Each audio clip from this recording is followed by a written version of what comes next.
Over the past 4 years, I've generated $52 million in email and SMS revenue across multiple brands. And in this video, I'm giving you the complete playbook, literally everything that you need A to Z, top to bottom. The same playbook that we use at our agency Cobalt Club to take clients with underperforming retention systems, usually sitting at 5 to 10% of email and SMS revenue, all the way to 40 and 45%. Pop-ups, flows, campaigns, deliverability, segmentation, all in one video. If you actually apply everything I'm about to show you in this video, I promise you, your email channel is going to look completely different. So without wasting any time, let's get into it. You're probably aware the CAC on Meta and Google goes up every single year without fail. Email costs fractions of a cent per send, and you own that channel completely. Meta can change the algorithm tomorrow, but your owned channels won't move. Most brands that we audit are sitting at 10 to 15% in email and SMS revenue, and usually the agency responsible for that, or even the brand, if they manage it in-house, they think that that's a normal number to see. It's not. That's just a sign that the whole backend system's broken. But here's where it actually gets interesting. There's a compounding logic to this. So every customer that you acquire through paid ads should be generating you repeat revenue through email and SMS. If they're not, your real CAC is actually way higher than what your dashboard shows. And with that being said, email is not just a revenue channel, it's actually the channel that determines if the money that you spent on ads will ever come back to you again. Plus, with most brands that we work with, email tends to become the highest converting and also the most profitable. The brands that we work with usually see a number hovering between 35 to 40% just coming through this specific channel alone. More Money, More Love did $1.5 million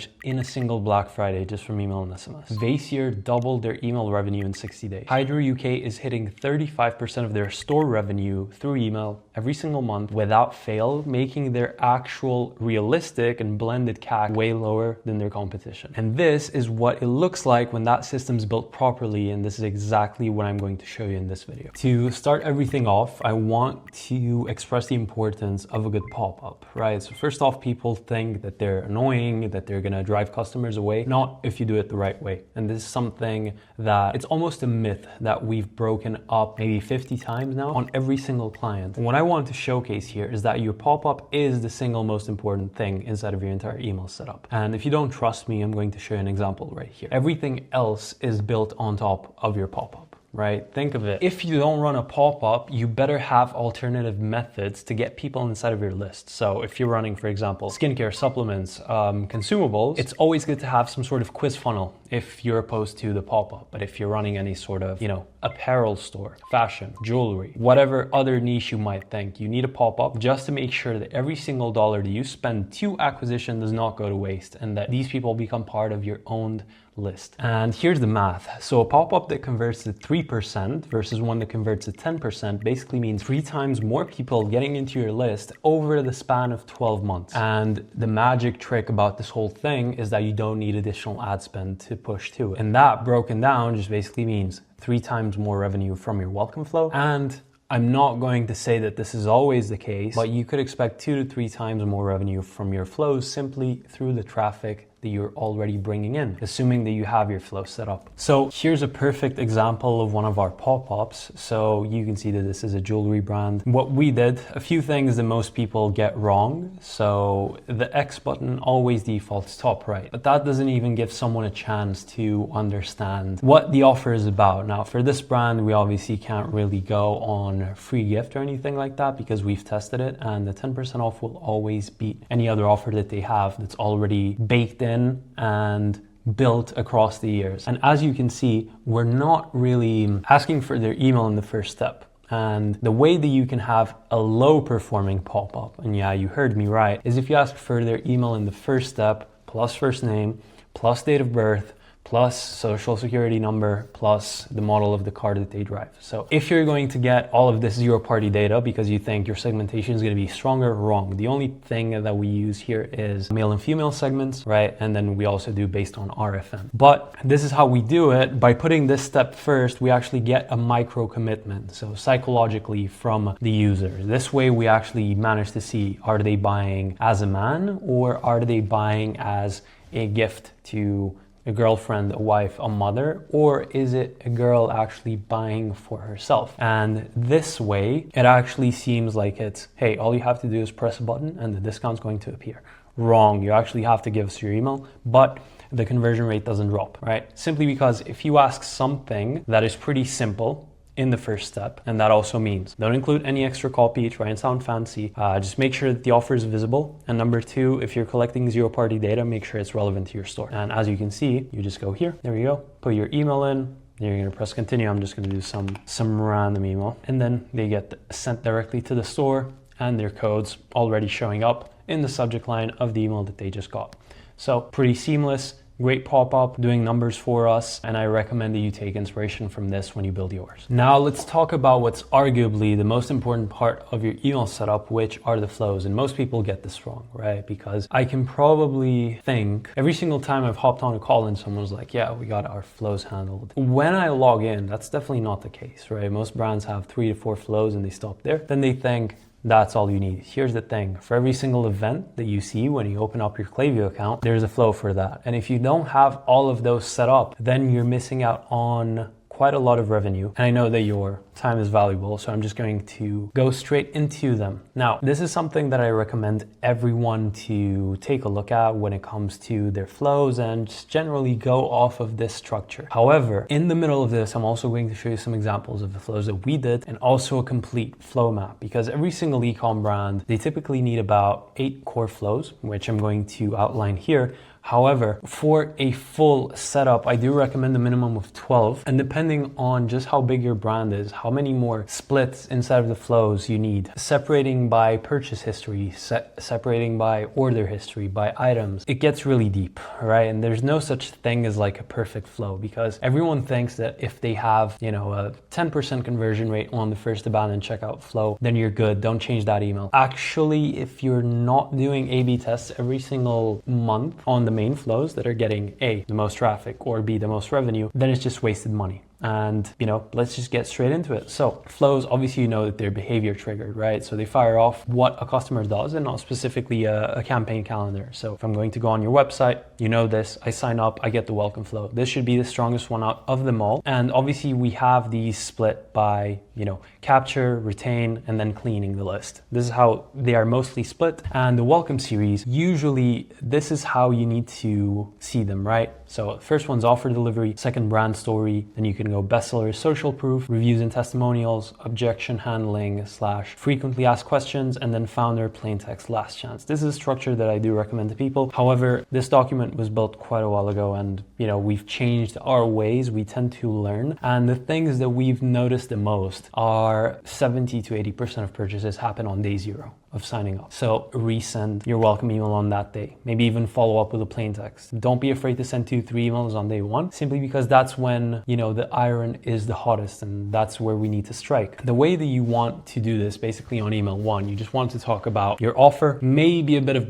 backstory, but most likely we like to just talk about the USPs and just focus mainly on the offer. You know, what's in it for me? That's how a customer thinks whenever he goes onto your website. And if you're not addressing these things, first off, then they're just going to buy from a competitor. Because think about it, there's basically 2 situations. Number 1, that person's already done, invested, and ready to buy from your brand. Or number 2, they're price shopping. And if they find a competitor of yours with a way stronger welcome email that explains the offer better, it's more advantageous for them. And they also don't see your USPs, aka what separates you from any other person selling that same product, then you're going to get left behind. So on email 2, we like to do brand story. And in this case, it's going to be personal / human. Then we go into bestsellers plus social proof. And number 4, we go reviews and testimonials. Now here's the thing, always test these out. Sometimes reviews and testimonials works best on day 2. This depends obviously on the AOV of your product. So if you're selling a mattress, 10,000 per, put the reviews first, right? You're gonna thank me later. Then you're gonna have objection handling / frequently asked questions, and you go into founder plain text. Now,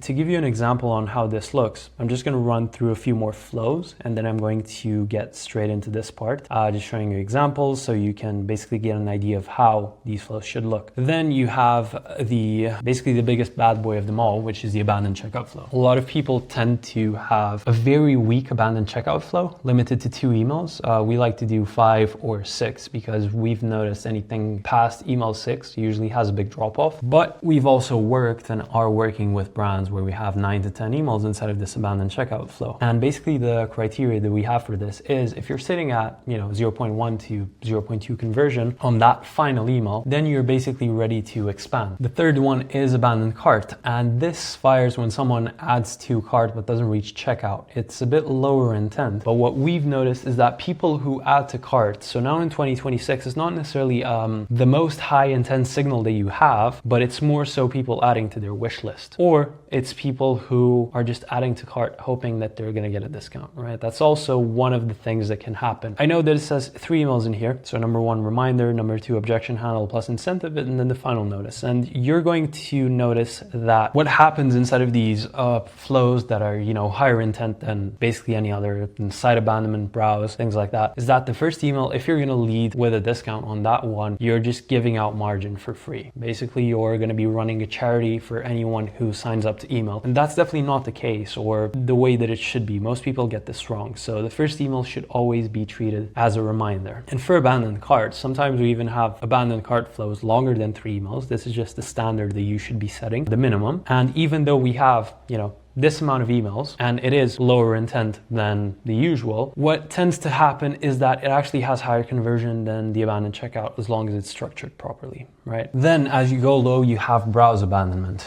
Again, just a caveat, this is just a template and I'm talking about if you don't have flow setups, just try and at least set these up with the amount of emails that are in here as a minimum, right? Because for browse abandonment, product reminder plus similar products and then brand education plus incentive. So what does that mean in simple terms? Obviously remind them of the product that they viewed because this one fires when product viewed. Make sure that for every single flow, you also have the filters in place so that someone that is in browse abandonment and then clicks add to cart doesn't get 2 emails at the same time, right? That person should only be in the add to cart flow. The other thing that I want to mention as well is make sure for flows, like for example, site, browse, add to cart, these are actions that people can do multiple times in minutes, right? I can be on your website, leave the website, go back on it again, view 6 products in a row and add 3 of those to cart. And based off of the whole thing, I don't want to get 11 emails. At most, I should be getting at least 1 email for the most recent action. And obviously this gets way more simple if they reach checkout because typically they only tend to do that once. And then you have site abandonment. So this is when someone visits the site but doesn't view any products. So it is a low quality flow. And the reason why I mention this is that sometimes this site abandonment, since it's so low intent, can actually start hurting your deliverability. And for example, when we start working with a client, we always tend to check, do they have a site abandonment flow? If not, good news, let's build out the main ones first and let's put the site abandonment at the end, right? Because there's way higher intent flows than these ones. And the way that you can do this, number 1 is where to start plus bestsellers. And then the second one is a brief brand intro. So think about it in a customer journey perspective. I go onto your website, you have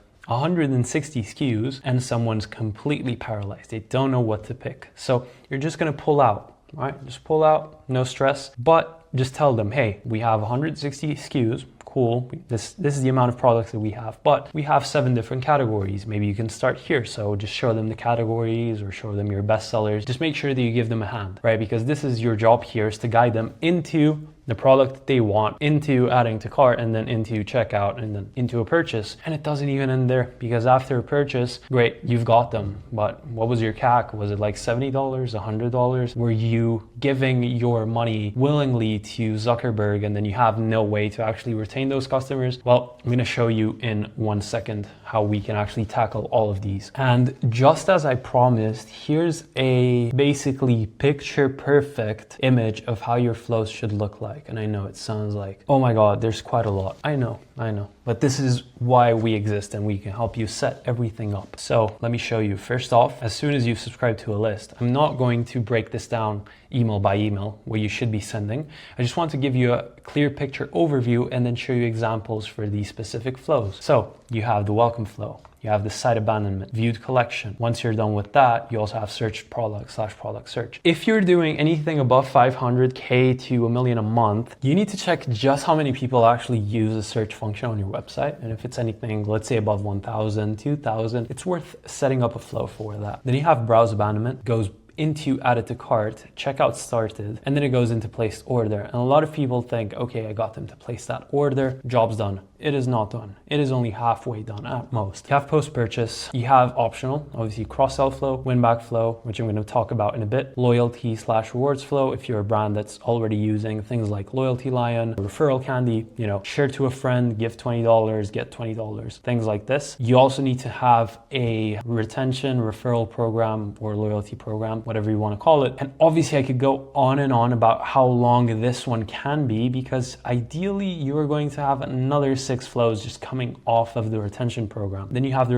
replenishment flow, which is for consumables. And then if we go out, you have other ones in here. So I'm going to go back onto the flow document just so I can explain better what a few of these flows are. And I'm going to show you the monster that awaits on this side when you decide to do the full flow setup. So in terms of retention, you're going to have your post-purchase flow, which is the most underused ones. Most brands send one thank you email and move on, right? That's not what you should be doing, but obviously since you've been watching this video for so long, you already know. Once you get a customer, this specific person has so much potential to buy from you again. You can even see this, for example, in Klaviyo's CLV feature, like the predicted CLV of a customer. And it tells you when someone's, you know, at risk of churning, customers' predicted lifetime value based on the amount of orders that they have. And you could just go based off of that. And you can imagine if you see someone that spent 170 and you know that their customer lifetime value is 250, the difference that can do inside of your margin, assuming you have a 70 CAC, you have 30 cost of goods, you then have payment processor, tax, agency fees, whatever, you're probably left with $17 out of like that $170 order. You essentially go from the 17 up to 60, 70. That's 3 times your profit by just retaining the customer, by giving it the actual right message at the right time when it should hit him and not neglecting him. Because as soon as someone buys from your brand, they want to make sure that they made the right decision, and it's super easy to sell to them on that first email. So this is ideally the way that you should have them. So order confirmation, brand mission/founder story, super strong. Use this in every single flow if you can. You have a how to use the product, ask for a review, cross-sell, upsell, and then replenishment reminder, right? This can be a separate flow. And then obviously you have your win-back flows. So it just basically reminds them what they bought, if you have a new angle or a new product, and give them a really big offer for coming back. One hack about the win-back flows that people don't know is that you can do your win-back flow, and the most important thing about it, try and guess. I'm gonna give you 3 seconds.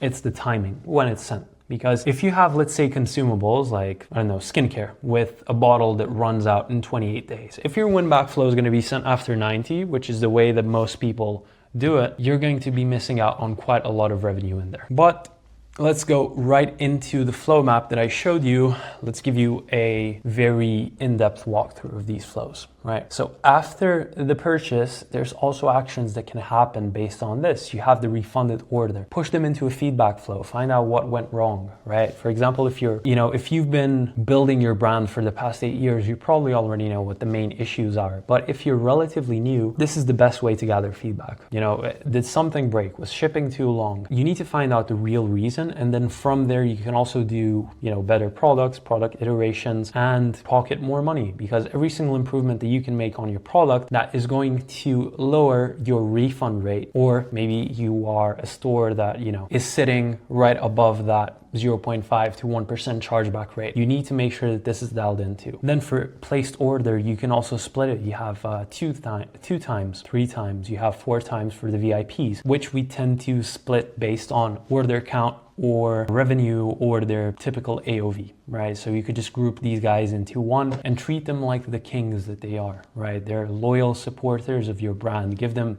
exclusive discounts, products that you can't find anywhere else on your store. And if you're selling fashion, for example, this is a great way to do it. Just give them 1 or 2 t-shirts that you can't find that are, password protected. Just make sure that they can add that to their order for free. You also have subscribe to back in stock, which is a back in stock flow, super strong for brands that typically sell out on certain SKUs. Unsubscribed, you can take them to a custom preference page if they get to the unsubscription part. A lot of people also miss the fact that your unsubscribe page is basically the best place where you can hide the 20% off. Just basically say, you hate our emails, but you probably love the product, so here's the 20% off, get it now before you leave the list. And guess what? It converts. It's not the highest converting one that you can have overall, but typically we tend to see 0.2 conversion rate just from the code being used on the unsubscribe page. Then you have entered preferences, right? So data collected. This is not a flow. Okay, just giving you an idea. The preference page, this is where you can collect it. So this is where you can get, for example, first names if they didn't reach checkout. This is where you can get birthdays. This is where you can get any sort of preferences in terms of number one, email frequency, gender, whatever it might be. Then you go into the birthday flow. We typically tend to give them something special when their birthday arrives. And the way that you can collect this data is through custom preference page or a custom pop-up that shows up after someone's already on your list, or a monthly campaign just asking them to input their preferences. You have anniversary milestone. So this can be 1 year after they've bought your product. It's almost like a relationship anniversary with your brand. So make sure that you use this one wisely and correctly. You also have your product low in stock. So amazing, especially if your Shopify is already synced with your SKUs and you already know in real time where your stock levels are. Once it drops below 15 to 20, just send out a low in stock email, right? It does wonders. As soon as someone becomes unengaged, put them inside of a sunset flow. And then you also have product drops price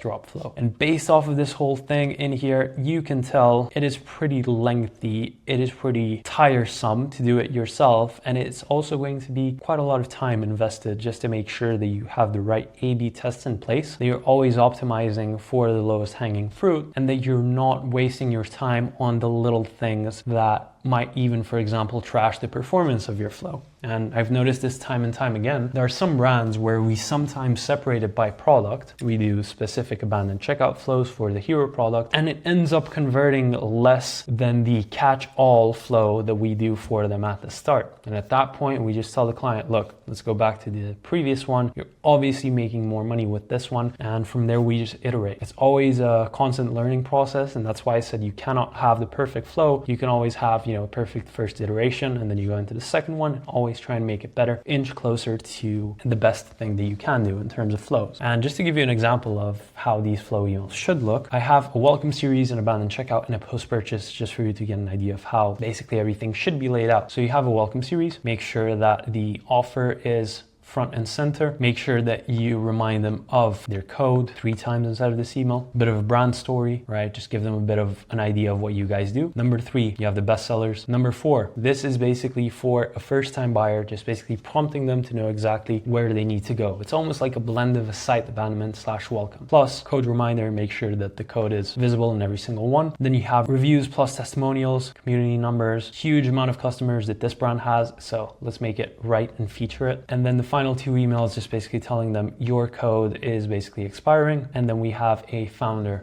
email. Then once we go back, you have an abandoned checkout. So as you can see, number 1 is simply a reminder. Number 2, 10% off. Number 3, 10% off expiring. Then we level up their discount, and then we do a founder note again. And for the post-purchase, basically this one we were just testing, different colors. So this one doesn't really matter. But on the first one, we give them an instant upsell, which is converting at 1.3% right now for them. So if you can imagine, you're getting 500 orders a day, you're getting about 6 extra sales just from having an instant upsell, which it might not seem crazy if you do the math, but if you do 6 times 30, that's 180 orders. That's almost like your month having an extra day of orders without you pushing extra ad spend to it, right? Makes sense profitably? It does. So we're just going to keep this inside of the flow. However, this specific flow is already about 3 months old, and we've tested and we've iterated, and the plain text actually works best for the first one. So this is what we landed on. Then on the third one, how to use the spray bottle. One thing about this specific product is that we noticed a lot of people didn't know how to use it. So we just wanted to cut down the learning curve and just give the instructions before their order arrives. Then community feature on Instagram, complete your kit. Most people ended up buying the main products and they didn't really explore anything else. So we just pushed these specific products that worked for them. Then here at the end, we pushed to the bundle builder, because once they build their bundle, they end up getting savings that are already, as I mentioned, considered for inside of this brand's P&L and their whole discounting strategy. And then for the final one, we're giving them an extra code. Now, this email sequence is a bit short. This is why in the past month, we've been working on this one and we expanded it, already outperforming this one. I just wanted to give you an idea of how, the first draft looked and exactly what we used for this specific brand. By the way, we build manage, and optimize every single one of these flows at our agency Cobalt Club for our clients. If you want to see how this whole setup looks for yourself, simply book a call with me through the first link in the description, and let's get right into the campaigns part. All right, let's go right into the campaigns because I know a lot of you people are interested in this part, and I don't blame you because honestly, if you have to, run your whole business, logistics, taxes, SKUs, everything else, campaigns are probably left behind, or you just have someone that takes care of them that isn't up to par. So if you take a look at this section, I'm going to show you some live examples of why the things that I'm talking about, when they're put into practice, will actually make you a ton more revenue than you think. Then just pay attention here and let's get straight into it. So just the gist of it, campaigns, obviously that they're just one-time sends, right? Flows are something that happens recurring every time someone does a specific behavior or action, but these ones, they should be planned ahead, right?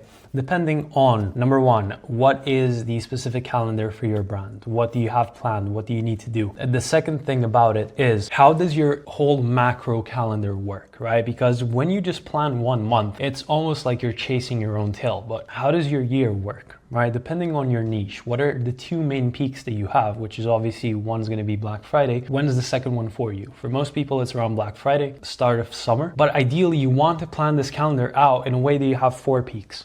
Right, and that's a pretty easy way to do it when you look at it on a macro scale. So here's how I typically do it. Let's start big and then go niche. Map out the next 12 months of your brand. Make sure that you include the 2 main peaks that you have. And then inside of the empty spots, so number 1, the Q1 dry season, which a lot of people tend to call Q5. It's almost like a hangover post-holiday season. Usually August, September, right? That is back to school, things like that. Make sure you focus a lot of your product drops in there, or create sales, create promos, something that makes sense, something that is an offer that you've tested it before, right? And this is how you put it. And then from there on out, you can start planning out months. So this is all based on strategy. So it's not luck, right? The top brands aren't just running good flows. They actually have a consistent campaign strategy layered on top of these. Plus, your frequency needs variety. So if you only do, 3-4 sends a week, it works if the content's different every single time. We have brands that we do 7 to 8 sends per week, but we're able to plan it with such efficiency that we typically tend to have the full month of campaigns done by the end of June. So for example, now for July, our clients already have their campaign scheduled by the 4th or the 5th of July. So they already know that there's a bit of room to play around, but most of it's locked in. And then what we're gonna learn from them, we take it into August, right? If you always use the same template, same offer, open rates collapse, click rates collapse, CVR collapses, overall, not a good look for your brand, right? And if you only send discount campaigns, it's going to train your list to only buy when there's a deal. And I've seen it happen time and time again, even with some very huge brands that you probably know of. It typically stems from 2 things. Either it's going super well, so let's run more promos, or it's going terribly, cash flow's tight, let's run more promos, more promos, more promos. We're surviving, we're above the waterline, more promos, email engagement and the quality of the people that are interacting with your emails tends to drop, and then it's a vicious cycle. So make sure that whenever you do a discount or promo, it's intentional, right? Max 2 a month. And I don't mean a sale, I mean like a weekend promo or something like that. And obviously try and focus them start and end of month, because it lands directly with payday, with a lot of people's paydays. And then you also have middle of the month where you can push something in there, especially for people in the US, because people over there get paid, I think it's weekly or bi-weekly. So this is how you can do it. In terms of strategy, make sure it's 80% value-based, 20% promo. And if you flip that ratio, you're going to burn that list inevitably. And it's going to happen way faster than you think. It's probably going to happen in 45, 60 days, and your unsubscribers are going to go up. And since I mentioned that pop-up, this is where it plays a key part. If you're not constantly regenerating that list with at least double the people that are unsubscribing from a campaign, so you can think of it like this: you send a campaign to 100K people, 500 unsub, which is a pretty healthy metric. You need to be getting at least 250 people every single day if you're sending a campaign out every 2 days, right? The math just works like this. And then your send frequency. A lot of people think that a send frequency of 2 emails a month is enough. That's not the case, because the only way that you're going to get 35 to 40% of your revenue is by sending constantly. People are not actually desensitized to getting a campaign every single day. What tends to happen is if you do twice a month, you're going to forget about you, and it's always better to be consistent rather than that lone email that shows up in the inbox. That's actually making someone way more prone to unsubscribing than being consistent with it. right? And then we also have the content pillar system, which I'm going to show you how to do this for your own brand. For example, for the content pillar system, the way that you can do this, just talking about, for example, skincare or apparel, just giving you two completely different niches in here. You can talk about ingredients, skin types, before and afters, education or sustainability. Then for apparel, you could talk about style, fit, quality, culture, community, and collaborations. And to show you how I would do this, for example, let me just open up a new doc. And let's talk about, for example, one of the big giants that just sold, for example, Groons. An amazing way that you can do this is you can do Groons, then you could go Reddit reviews. Right, opinions on Groons. I've been taking them for 3 months. I like them, they taste fine. And because I like the taste, I actually remember to eat them every day, right? So this here, content idea goes into, actually, let me just take off the format. Outcome, remember to take it every day, more visible results. And then you can go pain point, why you forget to take your supplements. It's a simple thing most forget about, right? Because if you like the taste, you actually won't forget to take them. And then you can also do competitor, right? So for example, you can do, I've tasted X's pills, multivitamins, and it tastes like a wood chipper. Completely dry, no taste, no nothing. This is how you get 3 angles for a campaign from one specific review. The best way is to simply export that whole page into HTML and tell Claude to just build out, 20 to 50 different ideas for you. And this is exactly how you can nail it. Because what better way to get a campaign calendar than from the things your customers are already caring about? Right? I'm pretty sure this page already has insane SEO for them, but just exporting everything is going to give you such a good idea. And then the same thing for apparel. And we can talk about campaign types that work, right? There's quite a lot. There's how-tos, us versus them. You have customer stories. If you want, you can even just pause on this part and you can take a look at different formats that you can try.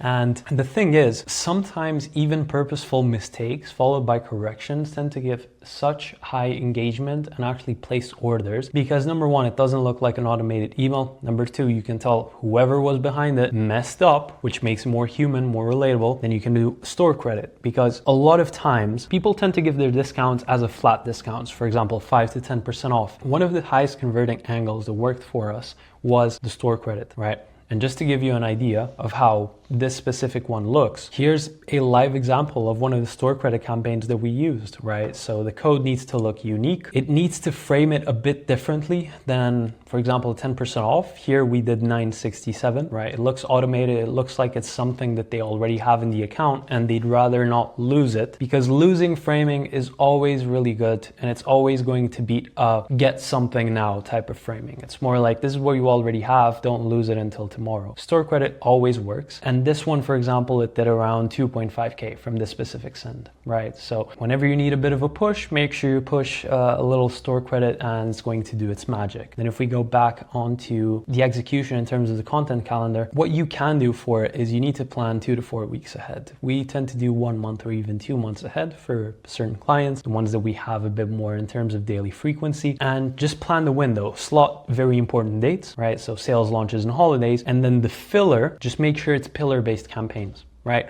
Or for example, not just that, you can also use these types of filler campaigns in a way that precedes your, promos or sales. For example, even if you're going to do a new release, let's say that you're selling skincare and it is a gua sha, right? Everyone knows what a gua sha is. I'm just going to illustrate it with this box in here. It's a solid object that just helps you to massage your face and muscles, right? So you get rid of the puffiness, clears out whatever. I might be wrong here. Lymphatic drainage? I could be completely wrong, so don't flame me if I am. But overall, it reduces the apparent puffiness that you have in your face, redirects the water towards better spots. So for example, if you have it here on your cheekbones, you just pull it down. Same thing with your jawline. It just makes it look more chiseled. So if you're going to be launching a gua sha on Friday, on Monday, you can start talking about, for example, here's the missing item that you needed in your routine. Or number 2, you can apply all the skincare in the world, but that puffiness just won't go away. And then on Wednesday, you can announce it. On Thursday, 24 hours left. And then on Friday, boom, we got the product. In terms of your subject lines, just make sure that they're completely dialed. And the way that we do this is we go into client accounts. We tend to export the top 10th percentile of subject lines that they have. And then from there, we build a bank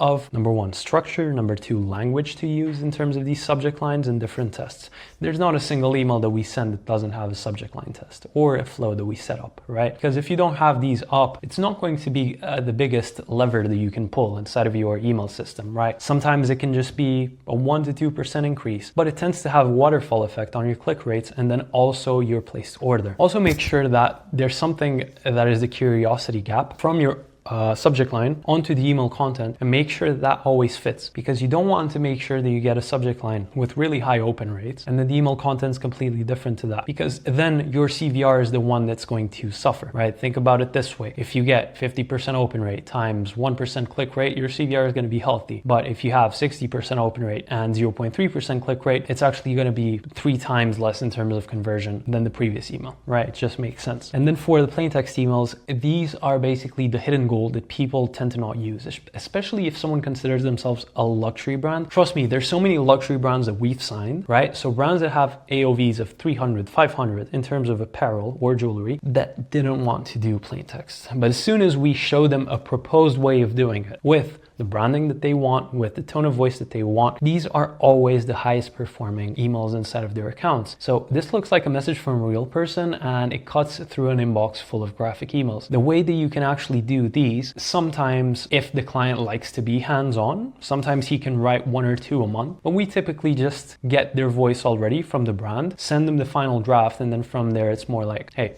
does this sound like you? They typically approve and it works super well. So these plain text emails shouldn't have no graphics, no links. Think about it this way. You're running your store. Let's say that you're selling desks, right? Hey, it's John. We just got delivery of 54 new desks coming in this morning at 8 a.m. We already sold 10 of these. If you want to get yours, make sure you get it by tonight because we might be sold out again. Then you're going to have to wait 2 more weeks until we get the new desk shipment. And this is how you do it in terms of plain text. I know I just gave you a pretty rough breakdown of how it should be, but you know, if you want, you can always book a call with me through the link below and I'll just show you exactly live examples or even how this could work for your brand. So the main thing that I want to touch on is you should never really start from a blank page. There's millions of emails out there and it's always best to actually get some inspiration from the ones who are already being sent by big brands or that already hit those 3 pillars that we already spoke about at the beginning of the video. So for that, I recommend going on to reallygoodemails.com. For example, this one's a sick email. Or just go directly on to mild.com and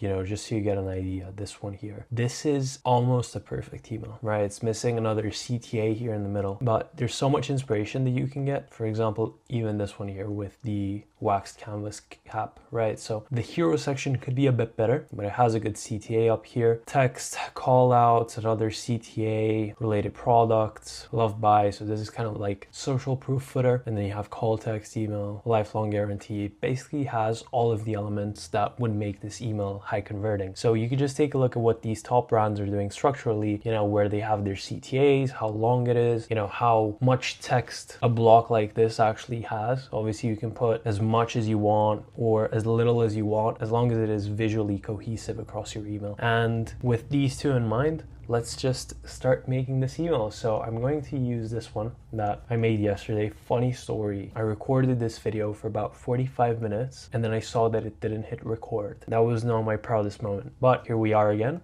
Let's do it. What I recommend is that we do 1200 pixels width. This is how we usually work in most emails. Sometimes you can do 600. The only issue is it's going to look amazing on Figma, but then it's going to look blurry when you upload it into Klaviyo. So you can start at 1200. Ideally, you just pull this bad boy down like this, and then obviously just adjust the dimensions the way that you want it to go. You can make it as long as you want. Obviously I'm going to make it a tiny bit different than this. So the first thing that we tend to do is we tend to get a top bar with the logo. Now this top bar is really versatile because you can do a lot more stuff than just the logo on it. You can do a shipping bar, you can do an announcement, you can do a sale, whatever you want. But before we get into these little details, what I want you to do, and this is why we're working side by side with the email that we did yesterday, just so you get an idea on how you need to start. So the best way to do it, just label it. A good naming convention is going to save you a lot of headache in the future. And then you're going to do, for example, let's just take this off.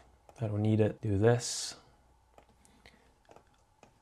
lay it in. I will most likely do it a tiny bit bigger than the last one, so I'll probably do 150. That should be fine for us. And just so you get a better idea on how to lay everything out, there's a tool over here called Layout Guide. So you could just do grid 50 pixels, sure, but then you're basically doing graphic design for ants. So ideally you do 50, and then you just basically get your inspo from here. So this was one of the images that I really liked. And just so you get an idea, this is one of the brands that I liked the most when I was a kid. I remember when I got my first Globe wallet that my parents bought for me. It was like one of those Velcro ones, annoying. I don't think I've replaced that one for, I think, 4 or 5 years, ever since I was about 11 or something like that, or 12. So once we have this bad boy in, obviously let's lay it all out. Maybe we can make it a tiny bit smaller, and then we can just make sure that it aligns with, you know, your grid, obviously. Then since you have so much in terms of empty space, you can overlay this, do it here, and then you can just create a little gradient that goes just like this, like that, and this stop should be at 100. And now we can take off this and we can give it a bit of room. This should be enough for a nice little blend. Great, that's perfect. Now, ideally, the things that you want to have inside of this email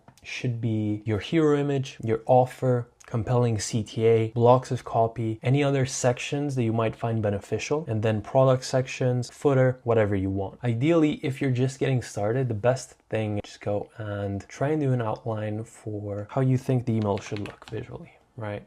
So you'd probably put a text block here, you'd probably put a CTA here, probably put a section here that you want, and then you would go and do a product section here at the bottom together with the footer. So just make sure that you have these in place before you do anything else, just because it's going to allow you to see the almost end result of the email before you even place pictures, copy, or headline. Now, very important, the hero section is basically the first thing that people see as soon as they open the email. Most people are not going to get to the second scroll, the third, or even to the bottom, so you need to make sure your image is compelling. Now, in terms of this text, since we already have it done over here, I'm just going to copy this over. It's relatively easy to make something like this. Let's just make sure that it's fully aligned. We could probably make this one a tiny bit bigger, couldn't we? Great. So I've used an external background remover tool just so that I have a little skate over here. And what we're going to do is just make sure that it aligns. So we're going to do middle opacity for him, and then just make sure that we're lining him up as we go. Something like this. Obviously he's a bit smaller. It's pretty much on point. This looks nice. Brings a bit of intrigue to the CTA. And obviously for the top bar, before I forget, just put your logo, any relevant shipping information if you need to do so, and then I'll just do it as a normal white background. Obviously I would align this to the middle. Now in terms of the copy, obviously I can dive right in, but ideally I'd save a video on how to actually do copywriting that converts for e-commerce emails for another one. Otherwise, I would spill all the sauce in one. And it's not that I don't want to, but it might just be quite a lot to digest all at once. So ideally, you put the text that you want in here. But one thing that you really need to take into account is that after you're done with the hero image, you need to give people a reason to scroll down. Whether that is a very shocking, curiosity-inducing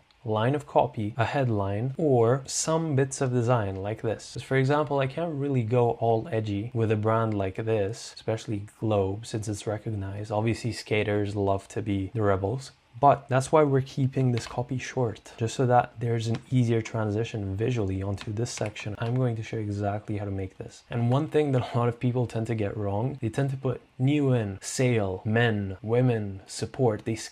They put all of the nav links here at the top, and I do recommend that you skip those because it just distracts attention, right? Every email should just have one big idea, one CTA, and if you stick to that, that rule is golden and it will help you out in the future. So this is how we do it. And obviously another headline, we can just put this one in here, line it up like that. And then this skateboard, I used it simply because it looks phenomenal. I need to overlay it top of the wheel. Great. This is how we have it. Just as a little side note, whenever you feel like you need to convey the information inside of, another big copy block, here's all the info, here's all the text you need, make sure you find a way to do so that isn't going to be, visually boring. So if there's a way that you can do something like this, like for example, what if instead of this specific color, we actually use the gradients that we have going throughout this text? So we could just do something like this, pop, maybe we can rotate this, and then let's do this one at the bottom. Great, this is not bad, but right now I'd probably have to add a bit of a drop shadow under the wheel, just make sure that it's convenient. So I'll probably just revert this change. But yeah, If you think that you need a big copy block, usually you could just do with a visual element that's going to help. So that can be an us versus them, infographic, call outs, as you can see this email specifically, the cap with call outs towards the product. And then you can do other things too. Like everyone loves these transitions because it makes the email seamless. If your email is blocky, you're done for. So just remember these simple things, right? And also remember, whenever you are doing an email like this, always imagine how long it would take to scroll. So every single scroll you want to have a CTA present, otherwise people won't really know where to click. 90% of the time, you might think that they know, but they won't. That's why you need to make everything as easy as possible in terms of UX and UI. And then what we're going to need for the bottom, and I'm just going to get right into that. For products, ideally, you can put whatever you want in terms of your store, but since this is a skateboard brand, obviously here we'd probably put skateboards and shoes. This is how the product would look. You might have to do a little border just to make sure that it looks nice. Right, it's a bit more visible now. I just feel like I wasn't really seeing this, but now everything's clear. And one thing that you need to realize, obviously make these align, because if they're not aligned, if they're out of whack like this, it's going to be hard for you to build them inside of Klaviyo. Klaviyo is really cool with accommodating, for example, splits, 3-piece columns, 4 pieces, or even uneven splits, like for example, something like this. But if you do super wonky diagonal, it's not going to be able to pick it up as well. So for the product section, just make sure that the products are visible, highlighted. Every single product should have its own CTA. Otherwise, people won't really know how to click. And this is something that I want to drill. Make sure that you have as many visible CTAs as possible. And I don't mean as many CTAs, aka different ones. Just make sure that they're relevant to what you're pushing. And the footer should be, the same one across every send. So you could basically do a universal section, just reuse it across your emails and you should be good to go. Now, obviously you need to add some secondary navigation here, which is going to be pretty simple. Shop all, review support, plus socials. You can add links to your specific collections if that is the case. Now, just to finish this off, since we have an offer, I think it would be pretty important to just remind them of the offer here at the bottom. So we will bring this one up and we'll most likely align it with the products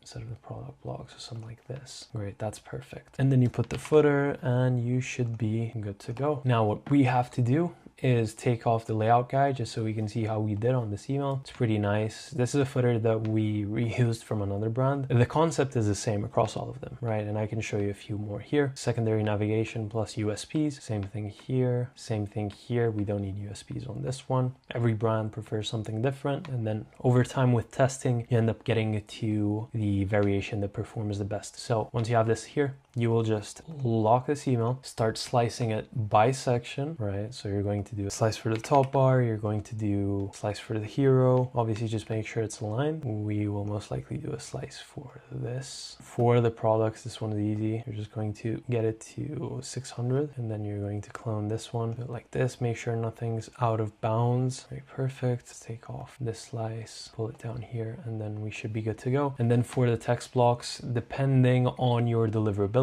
just use text blocks if needed. For most of emails we recommended. Some we could just do fully image based, but these are clients that we've been working with for 4 or 5 years. And we know that every time we hit send, we get 55-60% open rates on emails. And at that point, the audience is already so warm that we don't necessarily have to switch the structure of the email just to get, 1% higher in deliverability when we're already hitting top tier. Now, what you're going to do is once you have these slices locked and loaded, you're going to select all of them, export them, and then you're going to either use a third-party tool like Tiny JPEG or just compress them directly into Klaviyo so that the image actually loads faster when it's inside of the inbox. And then one more thing that I wanted to highlight is you need to add alt text to every single image, right? So for this one, when you upload it inside of Klaviyo, you just put something like skater riding across pavement. Then you would put skateboard, right? Because we want to steer away from alt text, which references the offer or the sale, because at that point it's going to buff up the text content and include a lot of promotional keywords, spam words. I know that this is also anecdotal, so take it pretty nuanced, let's say, but if I can steer clear and away from it, then I'll probably do so. Plus, I do know that this might sound like jargon, but as we build this channel up, you're going to start understanding every single little term till you become the best email marketer yourself for your ecom brand, or you just get the pros like us to do it for you. And look, this part here, granted, I think it should deserve their own segments. Who knows? Maybe one video I'll just teach you exactly everything I know about copywriting, because here's the thing. When I started my email agency, just to give you a little throwback, back then you had no GPTs, you had no Claude. Everything had to be handwritten. And I do think that these hands have written by themselves about 3,000 something emails alone, generating 15 to 20 mils in revenue just from the simple art of thinking, researching, and typing, right? Just making sure that that message reaches the right people. So obviously I might just do a video on that just to teach you the exact top to bottom framework that you need to use in copywriting, because here's the thing. If you're going to paste the GPT outputs that it gives you on the first draft, be prepared to look in the mirror and cry when you get really bad results, right? The kings of copywriting, you know, Dan Kennedy, Gary Halbert, Ogilvy, Joe Sugarman, all of these you need to study first before you even touch a word of copy. That's all I'm saying. If you have not read these guys' books, just search it online and you can see. But for copywriting, just to sum it down, because there's also a very big difference between copywriting for fashion and copywriting for supplements, right? That's a whole different ballgame. For example, even Ogilvy says long form copy sells best, but again, correct me if I'm wrong, but only if you have, you know, something important to say or something that solves an actual issue, or it's not just filler words, right? So that copy, it sells better if you have something to sell, which is basically summarized. And the first thing that you need to do before you write a single word, right? Amazon reviews on competitor products, Reddit threads, Facebook comments on competitor ads or on yours. So you need the exact language your customer uses to describe their pain. Otherwise, you're going to be speaking in completely different lingo that won't even help them. So once you know it, the copy basically just writes itself, right? So you're just mirroring back what these customers have already said. And the anatomy of the email should typically be headline, subheadline, CTA, which obviously you need to have like every 2-3 sections, and just make sure that you have one angle per email. So what we like to call this is the big promise, okay? So you can have, for example, 30% off on all denim collection and then have your CTA be shop all t-shirts or shop bestsellers. Now you want to direct them to that specific collection. So only one big idea, one big angle per email. Make sure that it gets directed straight to that one. So when you try to communicate two different things, they are both going to suffer. Make sure that this is how you have it structured. And then the CTA copy should always reflect the outcome, not the action. So you can do shop now. I know that this is crossed out, but you can do shop now. Test it. Testing the CTA is one of the easiest things that you can do, right? If your list size is anywhere over 300, 5 to 100,000, you could probably get results from like one single send. So you can test multiple CTAs across a week and see what works best for you. But for a lot of brands, get better skin, claim your order. Just reflecting that outcome is always going to be better than just going off the rip with a generic CTA. And then reviews in emails. Just make sure that you address the core objection your customer has about buying. So not just positive sentiment, but actual objection handling proofs. So for example, we're working with a very big fashion brand and they resell hyped pieces. And guess what most of the emails are about? In this industry, for fashion reselling, the main thing is you buy a fake and then you get blocked. And guess what? 20% of the emails are about buying fakes, how I got burned buying a fake, things to look out for, and why we authenticate our pieces. We always make sure they're legit, things like that. The angles just build themselves, right? You just need to find exactly what your customer is facing in terms of issues. You need to write the copy from there. And also just make sure that the copy is not overly cluttered, right? Just make sure you have 80 to 120 words per paragraph. If you have like long blocks of text, make sure that you left align it. And also black text is always going to work better on a white background. I know you might think that your emails are super stylish if you do it the other way. It works for some, it doesn't work for most, okay? So just make sure that you stick to however normal words are written on a blank page, and that's exactly how you should structure your copy. And also think if there's a way that you can make it look natural, right? Exactly the way that I'm speaking, right? So for example, you would maybe just use a sentence that has one word, and then you go back into saying something that has 30 words at once. Make sure you use your commas, get rid of the em dashes, make sure punctuation's on point, and everything leads up to, again, that big idea, that big outcome. Split certain blocks into headlines, into different sections, because that's also a pretty easy way to do it. And then if we go into segmentation and deliverability, because here's the thing, if you're only going to be focusing on the copy without caring who it goes to, or if it even reaches the inbox, then you've got a big problem in there. So for segmentation, you ideally want to think of these customers mainly. The first ones you're going to think about is engaged 60-day segment, VIP customers, first-time buyers, and then lapsed 90 and unengaged. Definitely you can split these up based on if you have zero-party data or anything like that inside of your account, but essentially you want to focus on these firsthand. Frequency first, segmentation second, right? So don't build 30 segments before you can even send 4 to 5 campaigns a week. Otherwise, you're putting the chariot after the horse, right? So you need to lead with the important things first. Don't try and put your focus in the wrong things, because segmentation is actually pretty easy once you get the hang of it. And then obviously we can go straight into deliverability, but I just want to talk about segmentation for a few more minutes just so you get a way better idea. Most of your email sends should be constrained, not constrained, but like mainly focused or sent to your engaged list. And the way that you can get this is simply by doing anyone who's opened, clicked an email, active on site, placed order, started checkout, added to cart, viewed product, and is consented to receive email marketing in the past, let's say 60 days. You start with that and then keep sending. If your open rates drop below 40%, then go ahead and expand it. Go ahead and keep sending to that segment or even tighten it. But if your open rates stay healthy, make sure that it's time to expand that segment. Go to 90 days, 120, 180, up to the point where there's diminishing returns from it, right? If you dip below a certain open rate and then you see as a waterfall effect, your click rates are suffering and then your conversion rates also tanking, trim it back to whatever it was previously and just keep sending to that, and obviously periodically clean your list. The same way that we talked about the sunset flow previously, these are the ones that you have to touch. And then for deliverability, you need to have your domain set up, right? So have a sending subdomain.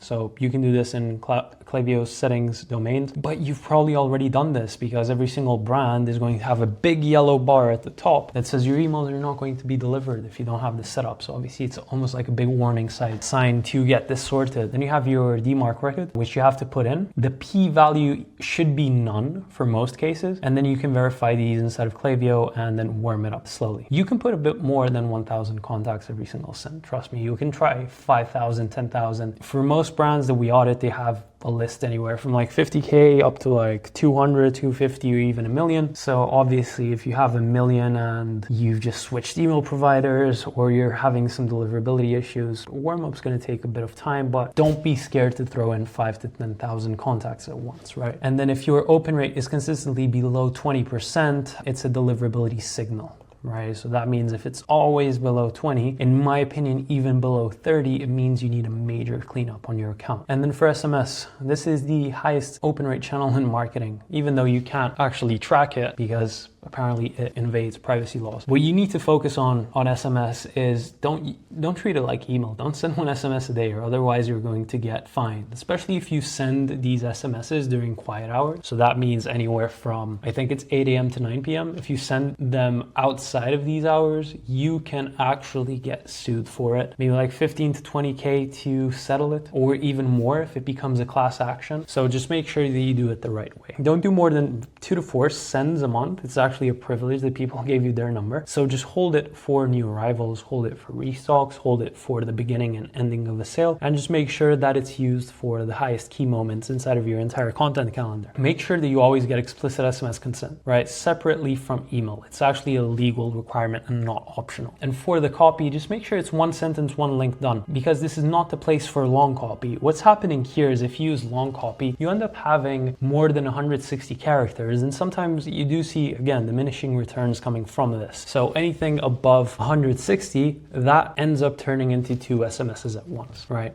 So simply by cutting a word from your entire send, you can make that SMS basically half the cost of what it normally would be. And for the SMS flows, you need to have a welcome one, abandon checkout, win back, but obviously any other flows that typically get a ton of traffic and revenue for you. So that could be a post-purchase, that could be a site abandonment, that could be a low stock, back in stock. So just make sure that you use these in the right places. But also be careful. SMS will also look like it's driving massive revenue. The attribution window is short, so purchases can get credited to it easily, right? So factor that in. The thing is, a lot of brands, when I take a look at their attribution settings, they have attributions on SMS delivered. So you always want to have it at least want on 24 hours, same day click for SMS. If you do anything different than that, you will have very inflated numbers for it. So that was the complete free course on Ecom email marketing. If you want us to build and run this entire system for your brand, completely done for you, almost zero involvement from your end required, simply book a call with me through the first link in the description. And if you want to see how we took Nigel's brand, one of our clients, from 27K a month in email revenue to 100K, just click on the video that appears on your screen right now. So that's it for this video. I'll see you in the next one.